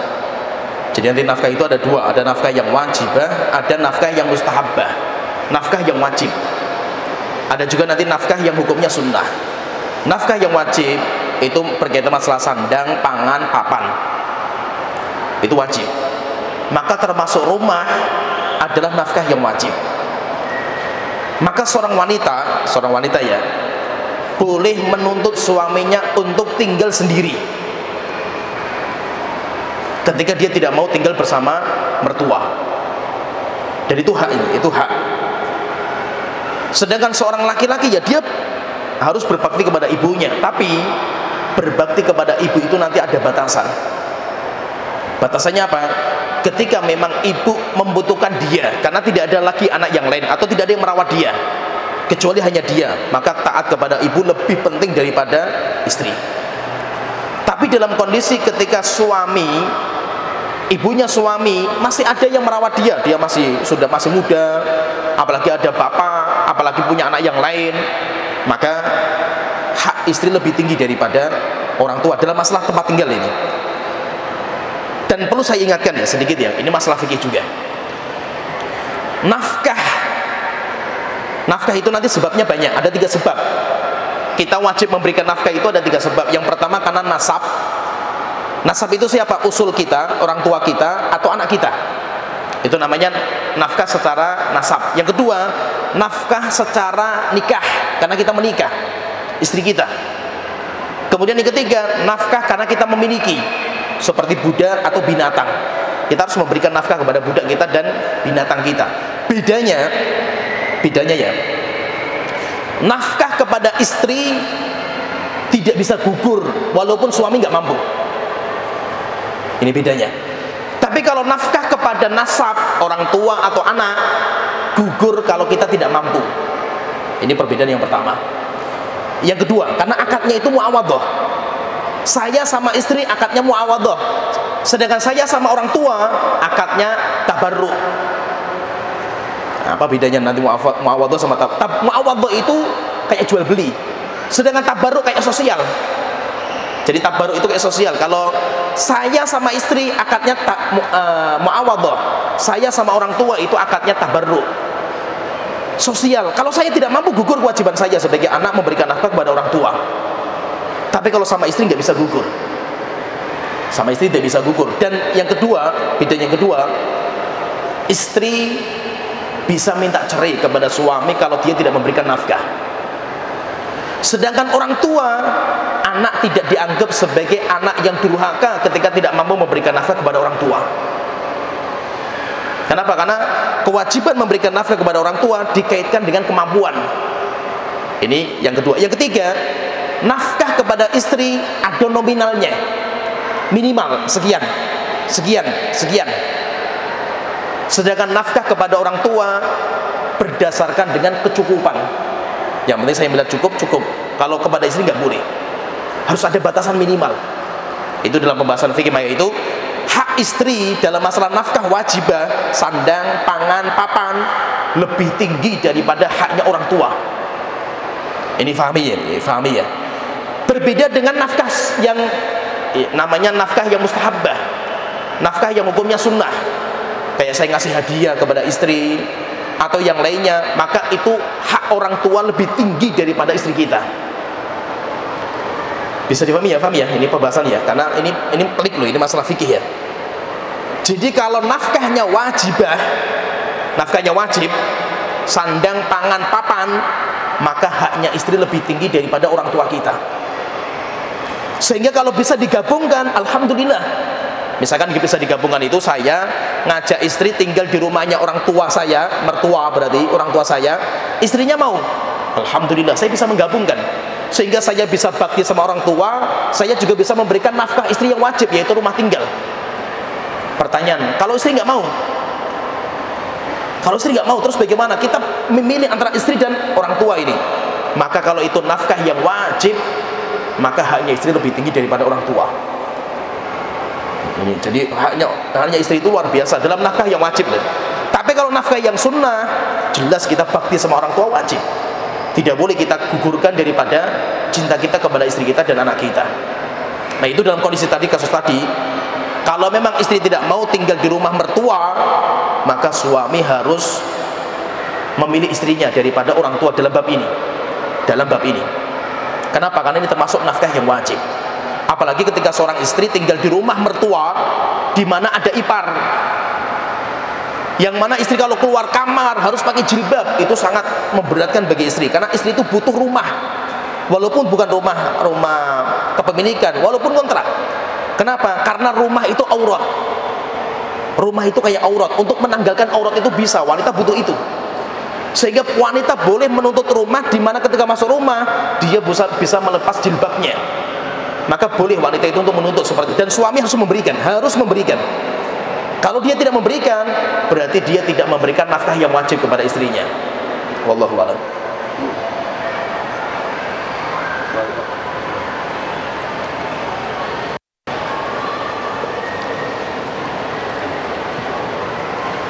Jazakallahu khairan Ustaz. Barakallahu fikum. Berikutnya Ustaz, bagaimana dengan nafkah masalah hubungan suami istri Ustaz? Yang mana apabila ada suami yang tidak mencukupi nafkah kepada istrinya, sedangkan istri untuk menuntutnya merasa sukar karena ini mungkin dikatakan sebagai sebuah aib. Barakallahu fikum. Ya. Jadi termasuk nafkah yang wajib. Nafkah yang wajib itu kan ada dua, nafkah fisik, yaitu fisiknya itu secara ya hubungan seksualitas lah itu, atau lahir batin lah itu, nafkah secara lahir atau secara batin, itu hukumnya wajib, itu hukumnya wajib. Maka dari itu seseorang yang tidak bisa memenuhi hak batin atau hak seksualitas, maka si perempuan boleh menuntut cerai. Ini fahami ya, dan boleh menuntut. Maka itu diantara sebab, kalau pembahasan fikih ya, diantara sebab bolehnya fashun nikah.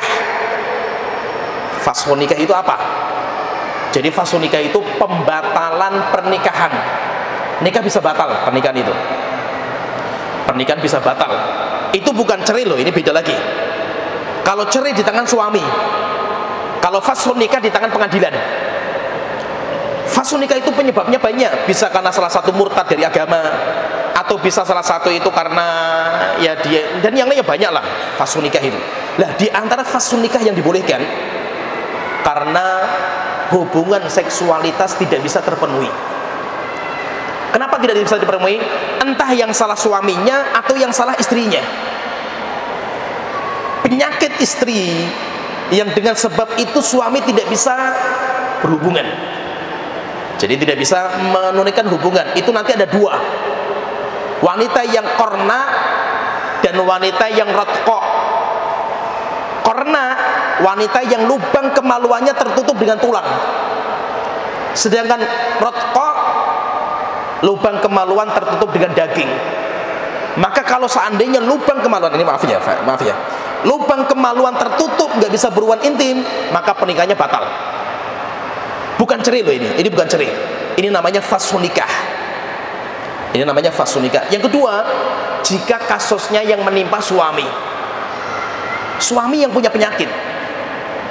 Kenapa punya penyakit? Yang pertama karena jub zakar atau kemaluannya terpotong.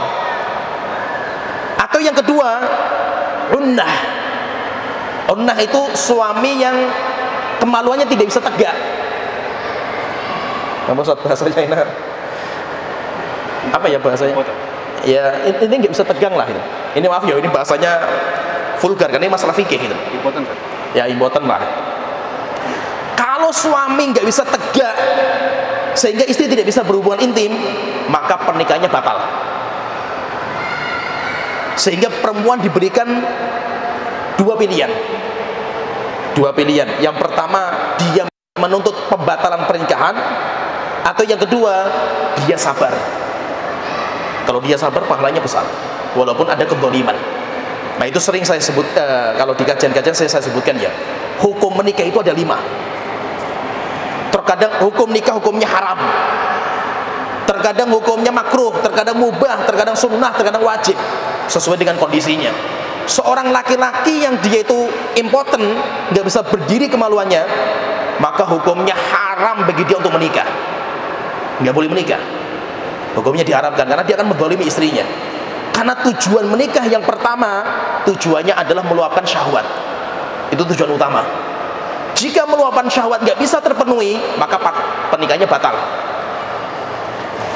Nah sehingga nggak main-main dalam masalah ini. Maka itu seorang wanita kalau dia itu tidak terpenuhi nafkah batinnya, menuntut suaminya harus. Kalau suaminya nggak bisa karena sakit, ya berobat itu. Kalau nggak bisa diobati, maka perempuan boleh minta pembatalan pernikahan. Supaya apa maksudnya itu? Supaya tidak ada dosa dan maksiat. Entah itu nanti perempuan selingkuh, atau mungkin ya kezaliman. Maka itu ada sebuah ucapan Hasan Al-Basri rahimahullah ta'ala, ketika ada orang datang kepada beliau mengatakan, wahai imam, saya punya seorang putri yang saya sangat mencintai putri saya. Sudah banyak laki-laki yang melamar putri saya, tapi saya belum membolehkan. Akhirnya dia tanya, wahai imam, kepada siapa putri saya nikahkan? Maka beliau mengatakan, kata Hasan Al-Basri, dan itu pembahasan fikih juga, nikahkan kepada orang yang bertakwa. Kenapa? Orang yang bertakwa itu memiliki 2 sifat. In ahabbaha akramaha. Jika dia mencintai wanita itu, akan dimuliakan wanita tersebut. Ini yang pertama. Yang kedua, wa in abghadhaha lam yadhlimha. Jika dia nggak suka dengan wanita itu, dia tidak akan menzalimi. Maksudnya apa? Terkadang ya, pahami ya. Ini perlu dipahami karena mindset kita itu keliru dalam memahami masalah ini. Perceraian terkadang sebabnya itu bukan karena kita itu sudah nggak cinta atau kita itu ribut dan yang lainnya, bukan. Terkadang perceraian itu karena sebabnya takut kita menzalimi pasangan kita, sehingga lebih mending kita bercerai karena saya takut kita itu saling menzalimi gitu. Termasuk masalah ini, termasuk misalkan masalah impoten, demikian juga seorang wanita sudah nggak bisa berhubungan intim, itu masalah ini, karena itu akan terjadi masalah nanti di belakang itu gitu. Oleh karena itu ketika wanita tidak terpenuhi hak batinnya, nuntut kepada suami untuk jangan diempet. Paham ya diempet ya, bahasa diempet? Paham ya Ustaz? Diempet itu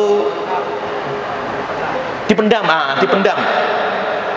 Jadi kayak kita itu mau kentut, mau BAB itu terus sampai gemeter tubuh kita, jangan. Karena kalau sudah meledak bahaya. Syahwat itu kalau sudah meledak mengerikan gitu. Maka apa, tunaikan gitu, tunaikan. Maaf ya, pembahasan lagi ya, maaf.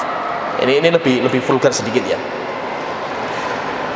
Terus kalau seandainya memang suami itu memang masalahnya nggak bisa berdiri gitu, ada nggak solusi yang lain selain minta pembatalan pernikahan? Bisa dengan cara, aduh saya mau ngomong berat ini, dengan cara onani. Apa hukum onani? Tapi pakai tangannya suami atau pakai tangannya istri. Ini maaf ya, ini yang belum nikah nggak usah didengar. Maaf, yang belum nikah nggak usah didengar ini. Antum nggak usah gambarkan juga gitu. Khusus yang sudah nikah saja, karena memang ini masalah fikih. Ketika ini masalah fikih harus dibahas secara vulgar gitu, karena supaya tergambarkan kan gitu. Jadi boleh nggak onani karena memang kondisinya misalkan istrinya lagi haid, suaminya sudah nggak kuat gitu, atau memang suaminya itu nggak bisa connect lagi kan itu, akhirnya pakai tangan, ya tangannya pasangan, bukan tangan pribadi. Kalau pakai tangan pribadi hukumnya haram, walaupun memang masalah onani nggak pernah ada dalam hadis atau dalam Al-Quran, nggak ada. Maka nanti terjadi khilaf di antara para ulama. Tapi masalah onani pun ada masalah, nanti ada 5 hukum masalah onani, masalahnya berarti beda-beda. Tapi kalau yang onani itu pakai tangannya pasangan, boleh nggak? Boleh, hukumnya boleh. Kenapa? Karena semua wanita itu adalah kenikmatan kecuali dubur atau kecuali kemaluan ketika haid. Sehingga mau pakai jarinya atau mau pakai keteknya misalkan ya, boleh. Semua kenikmatan semua itu. Semua wanita bagi suaminya adalah semua kenikmatan. Demikian juga suami bagi wanita semuanya kenikmatan. Sehingga boleh menikmati dengan cara itu. Yaitu dengan cara ya bahasanya apa ya, onani lah ya, onani bener. Ya saya nggak tahu lah itu bahasanya kayak gitu. Jadi intinya masalah hubungan seksualitas itu masalah primer dalam hubungan suami istri, sehingga tidak boleh diremehkan masalah ini. Kalau memang tidak bisa menunaikan masalah seksualitas atau hubungan nafkah batin, maka harus ditunaikan, diselesaikan. Kalau memang sudah tidak bisa lagi, maka terkadang wanita boleh minta pembatalan pernikahan. Pernikahannya bisa batal gara-gara masalah itu. Wallahu a'lam.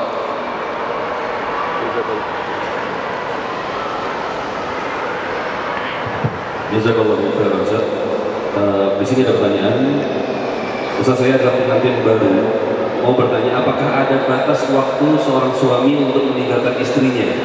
Sedangkan saya mendapatkan kontrak kerja di kapal 1 tahun. Nah, jadi kalau kita membaca riwayat yang ada, seorang wanita dia tidak mampu untuk berpisah dengan suaminya 4 bulan. Jadi 4 bulan itu sudah maksimal. Lebih dari 4 bulan bahaya. Sampai Umar bin Khattab radhiyallahu anhu ketika mengirim pasukan perang, terkadang pasukan perang itu di sana sampai bertahun-tahun. Akhirnya beliau tanya sama putrinya Hafsah, "Wahai Hafsah, wanita itu mampu berapa bulan ketika ditinggal sama suaminya?" Maka beliau mengatakan 4 bulan. Akhirnya beliau bikin peraturan, pasukan perang maksimal cuma 4 bulan saja di sana, setelah itu pulang. Maksimalnya 4 bulan, setelah itu pulang, nanti berangkat lagi. Terus bagaimana kalau lebih dari 4 bulan? Jika memang keduanya sepakat dan keduanya bisa menjaga amanah. Menjaga amanah ya maksud itu, dan menjaga amanah itu ya itu paling berat. Jika memang mereka sepakat dan mereka siap menjaga amanah untuk tidak berkhianat kepada suaminya, maka itu hukumnya boleh. Walaupun sampai bertahun-tahun. Boleh. Banyak ulama-ulama yang meninggalkan istrinya sampai bertahun-tahun ketika menuntut ilmu. Jika memang kesepakatan bersama. Yang kedua, jika seandainya istrinya orang yang amanah. Tetapi kalau ditakutkan istrinya nggak amanah, sampai nanti akhirnya digoyang dengan laki-laki yang lain, maka setelah itu harus pulang. Jadi kenapa Umar bin Khattab ya? Beliau itu mengatakan yaitu tadi 4 bulan, maksimal itu 4 bulan. Karena beliau itu ya kebiasaan beliau kan kalau malam hari itu kan jalan di kota Madinah. Akhirnya malam-malam beliau itu bersandar di rumah seseorang. Setelah itu wanita, rupanya ada seorang wanita di rumah itu. Dia melantunkan sebuah syair. Ininya dalam syair ini, kalau seandainya nggak diharamkan berzina, yaitu masalah selingkuh saya nggak diharamkan, akan saya goyang ranjang ini dengan seorang laki-laki yang lain. Umar kaget mendengar seperti ini. Ini apa? Ini ada apa ini? Akhirnya beliau didata, ini rumahnya siapa? Dicap sama Umar. Besok paginya beliau cari rumah itu. Karena kan malam hari Umar bin Khattab juga lupa rumahnya di mana. Tapi didata, dikasih tanda lah di sini. Akhirnya pagi harinya beliau jalan sama beberapa sahabat, pengen tanya ini rumahnya siapa, suaminya kemana. Akhirnya mendapatkan informasi, rupanya suaminya termasuk orang yang berangkat perang, dan di sana sudah setahun suaminya. Akhirnya setelah itu beliau pulang, tanya kepada Hafsah itu. Akhirnya ketika sudah maksimal 4 bulan, akhirnya 4 bulan semua pasukan perang pulang semua. Kenapa? Karena takut kepada istrinya yang tidak bisa menjaga amanah. Dan itu siapa itu? Zamannya Umar bin Khattab radhiyallahu anhu. Itu saja terkadang nggak mampu mereka, apalagi zaman sekarang. Apalagi zaman sekarang lebih mengerikan. Maka itu hati-hati dalam masalah seperti itu, hati-hati. Yaitu LDR ketika menikah itu bahaya. Jadi jangan sampai lama-lamakan. Itu kasus banyak sekali saya dapatkan ya, orang yang mengadu ke saya itu disebabkan karena hubungan jarak jauh. Wah, akhirnya banyak masalah. Wallahu a'lam. Itu solusinya. Sudah kontrak 1 tahun di kapal. Solusinya, jadi nanti ketika liburan misalkan istrinya suruh datang. Maksudnya kapal apa ini? Kapal bisa mendarat nggak ini? Kontrak aja di kapal ya. Kapal itu kan macam-macam. Ada yang memang itu belayar di tempat yang jauh, atau terkadang dia itu bisa mendarat. Kalau mendarat, entah dia pulang atau istrinya suruh datang. Kecuali kalau dia, ini kasus yang lain ya. Kecuali kalau dia bisa menyibukkan dengan ibadah. Wes pokoknya nggak usah dipikir masalah jima, wes pokoknya itu terus. Kalau mampu seperti ini nggak ada masalah, nggak ada masalah. Tapi kalau sudah nggak mampu, kodolo misalkan dia kerjanya di kapal ya pesiar misalkan ya, dimana dalam berlayar itu butuh memang di laut itu berbulan-bulan sampai setahun misalkan nggak pernah pulang, sampai kondisi takut berzina dia kalau nggak kondisi seperti ini. Pertanyaan, apa hukum onani di waktu seperti itu? Tadi saya sebutkan onani hukumnya 5. Terkadang hukumnya wajib, terkadang hukumnya makruh, terkadang hukumnya mubah, terkadang hukumnya sunnah, terkadang hukumnya haram. Jadi macam-macam hukumnya sesuai dengan kondisi. Jika dia takut berzina kalau nggak onani, maka kasus seperti ini dia wajib untuk onani. Apalagi kalau sampai wanita sudah di depannya. Jika seandainya perzinahan sudah di depan mata, di mana dia sudah berhadapan dengan wanita, maka dalam kasus seperti ini wajib onani, wajib supaya tidak berzina. Nah, jadi nanti kasusnya beda. Nanti walaupun hukum asalnya onani itu apa? Hukum asalnya adalah haram. Wallahu a'lam.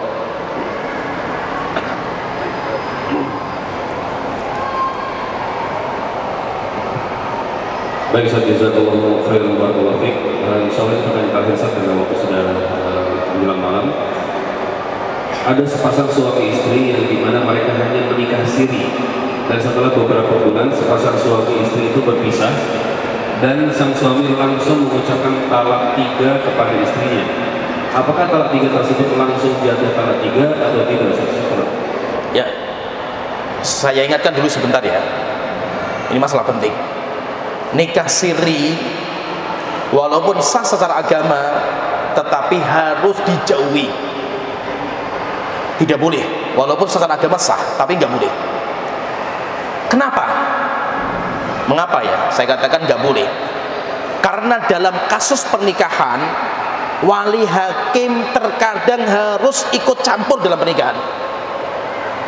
Wali hakim itu harus ikut campur.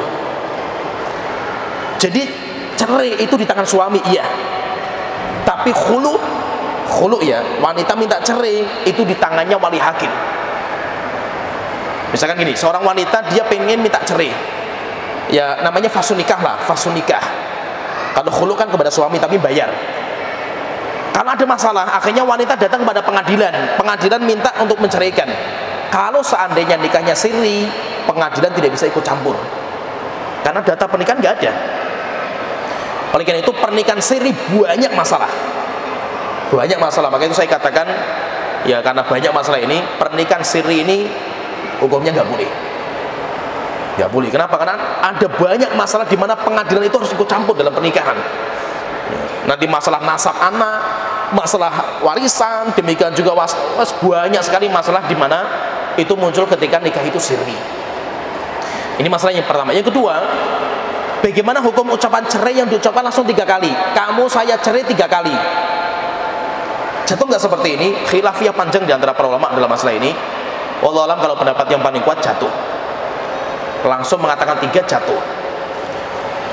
Tapi kalau mengatakan 3 kali, kamu saya cerai, kamu saya cerai, kamu saya cerai, 3 kali seperti ini, maka nanti dilihat dia bernafas atau tidak setiap ucapan. Kalau dia bernafas, kamu saya cerai, nafas, kamu saya cerai, nafas, kamu saya cerai, nafas, maka jatuh 3 kali perceraian. Jadi ini masalah, nanti masalah rumit lah, masalah ini masalah khilafiyah karena diantara fuqaha, para ulama fikih. Tetapi masalahnya tadi ya, masalah nikah siri itu sumber masalah. Kenapa? Karena kalau antum menikah siri, KTP-nya nggak berubah, KTP nggak bisa dirubah. Ini yang pertama. Yang kedua, kalau antum punya anak, akte nikahnya dari mana? Nggak ada terdata. Pernikahan antum nggak terdata di pengadilan. Kalau seandainya nanti antum meninggal dunia atau suami meninggal dunia, dapat warisan atau tidak? Masalah juga. Maka itu apa? Nikah siri itu banyak masalah. Nah itu kalau pendapat saya nggak boleh nikah siri. Tidak boleh nikah siri. Misalkan ini seorang wanita ya, dinikah siri sama seseorang. Setelah itu laki-lakinya zalim, wanita tidak diberikan nafkah, ditinggal tuh sama suaminya. Terus wanita mau kemana? Dia tidak boleh menikah dengan laki-laki yang lain. Kenapa? Karena akad pernikahannya masih terikat. Yang bisa membatalkan siapa? Suaminya dengan lafaz cerai. Hanya lafaz suaminya bisa membatalkan. Sedangkan istri nggak bisa apa-apa, kecuali kalau dia lapor pengadilan, pengadilan yang membatalkan. Sekarang data di pengadilan nggak ada. Akhirnya apa? Wanita itu akan menggantung statusnya, dan itu kezaliman. Kenapa seperti itu? Karena siri. Termasuk masalah yang penting juga saya ingatkan ya, masalah penting ini. Kalau seandainya ada orang nikah siri, berarti nggak terdata ya. Ketika menikah akad, nggak ada KUA yang mencatat. Setelah itu baru 2 bulan lagi atau 6 bulan lagi diresmikan di pengadilan. Setelah itu dia punya anak. Maka dalam pembahasan fikih ya, mungkin di pemerintah kita nggak tahu diterapkan atau tidak, karena kalau di mazhab Syafi'iyah seperti itu. Anak jika lahir sebelum 6 bulan dari pernikahan, misalkan ada orang menikah tanggal 1 Januari, Februari, Maret, April, Mei. Januari, Februari, Maret, April, Mei, Agustus. Bulan Mei sebelum Agustus dia punya anak. Padahal nikahnya belum ada 6 bulan. Maka nasab anak ini kembali kepada ibunya. Tidak bisa dinasabkan kepada bapaknya. Ini fahami, tidak bisa dinasabkan kepada bapaknya. Kenapa? Minimal kehamilan itu 6 bulan. Sehingga kalau sebelum 6 bulan kok sudah lahiran dan normal anaknya, normal loh ini, maka itu dianggap perzinaan, sehingga dianggap anak zina. Kalau belum 6 bulan. Belum 6 bulan, maka itu dianggap anak zina. Kalau seandainya pemerintah ya, nggak tahu kalau di pemerintah kayak apa nanti undang-undangnya dalam masalah. Tapi kalau mazhab Syafi'i seperti itu. Kalau seandainya nikahnya Januari, siri, setelah itu Januari, Februari, Maret didata di pengadilan. Maret, April, Mei, Maret, April, Mei, Juli. Nah, Juli punya anak. Berarti data di pengadilan belum 6 bulan. Data di pengadilan belum 6 bulan. Nggak tahu kalau pemerintah kita, kalau ngikuti mazhab Syafi'i ya, belum 6 bulan, berarti anaknya dianggap anak zina. Bisa dipahami ya, bisa dipahami ya ini ya? Hitungnya bukan dari akad. Ya, maksudnya dari akad itu kan tapi siri. Pemerintah kan nggak punya data gitu. Kalau seandainya pemerintah hitung-hitungnya anak 6 bulan setelah pernikahan resmi, karena data yang masuk 6 bulan, misalkan bulan Maret tadi, maka berarti kalau lahirnya itu Juli, berarti kan belum 6 bulan di pemerintah. Dan itu ngeri. Itu ngeri sekali tuh, maksudnya itu masalah seperti itu. Itu hati-hati. Hati-hati, maka itu ketika saya, ini cerita saya sendiri ya. Saya melihat kasus masalah pernikahan itu banyak sekali kasus.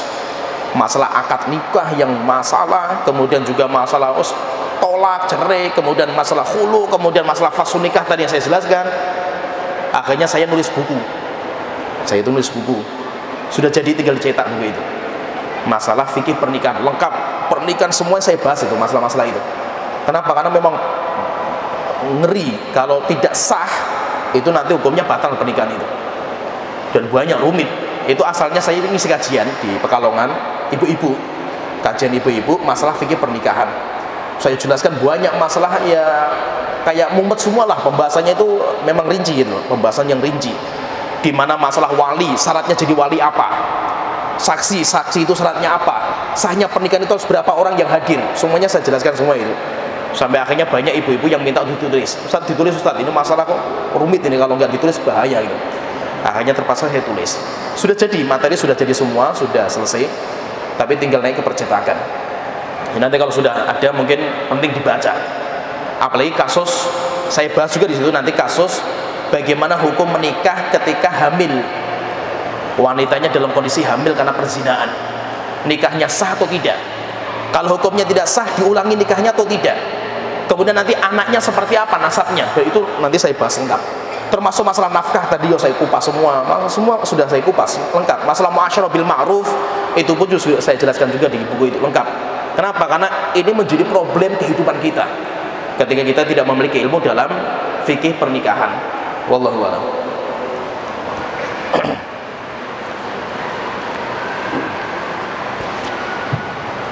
Baik, saudara Abu Abbas Tabrani rahimahullah taala, jazakumullahu khairan atas apa yang telah beliau sampaikan kepada kita semua pada kesempatan di malam hari ini. Dan alhamdulillah untuk sesi yang kedua yaitu dengan terpaksa harus untuk kita akhiri untuk batasan waktu. Dan insya Allah untuk kajian beliau juga nanti akan ada diadakan pada esok hari di Masjid Al-Mukhlisin pada sholat maghrib sampai selesai. Tidak lupa kami mengucapkan terima kasih kepada seluruh jemaah yang telah hadir, kaum muslimin muslimat, dan telah mengikuti arahan dari panitia dari awal sampai akhir. Dan kami juga mengucapkan jazakumullah khair kepada Ustaz Tabrani Allah semoga Allah menjaga antum, antum dan memberkahi ilmu dan juga apa yang telah antum perjuangkan. Barakallahu fikum. Dan juga kami ucapkan terima kasih yang sebesar-besarnya kepada DKM dan pengurus yayasan dari Masjid Raya Mujahidin yang telah memberikan kesempatan untuk kita mengadakan kegiatan Tabligh Akbar pada kesempatan di malam hari ini. Semoga apa yang telah diupayakan ini menjadi amal jariah, menjadi amal kebaikan pertimbangan kepada hari kiamat kelak. Amin amin ya rabbal alamin. Kita akhiri pertemuan kita pada malam hari dengan baca doa majelis. Subhanallah. Wa atubu ilaik. Assalamualaikum warahmatullahi wabarakatuh.